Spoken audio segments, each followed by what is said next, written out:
எங்க அம்மா வந்து எவ்வளவோ மகளிர் தினம் கொண்டாடி எங்களெல்லாம் நல்லா வாழ்த்து எங்களெல்லாம் வளர செய்திருக்காங்க.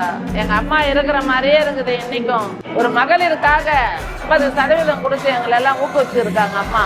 மகளுடைய கவலை என்ன, மகளுடைய பிரச்சனை என்னன்னு கேட்டு தெரிஞ்சுக்கிட்டு அம்மா எல்லாத்தையும் சரி பண்ணி எங்களுக்குன்னு ஒரு மரியாதை கொடுத்து இன்னைக்குன்னு எங்களுக்குன்னு ஒரு அந்தஸ்தை கொடுத்து பெண்கள் எல்லாம் முன்னேற்றம் வந்து அடிப்படையிலேயே இருக்கக்கூடாது, எல்லாரும் வெளியே வந்து அவங்களுடைய எல்லா இதுவங்களையும் அவங்க வெளியே காட்டணும் அப்படின்றதுக்கோசம் அம்மா வந்து எல்லாமே எங்களுக்கு செஞ்சுருக்காங்க.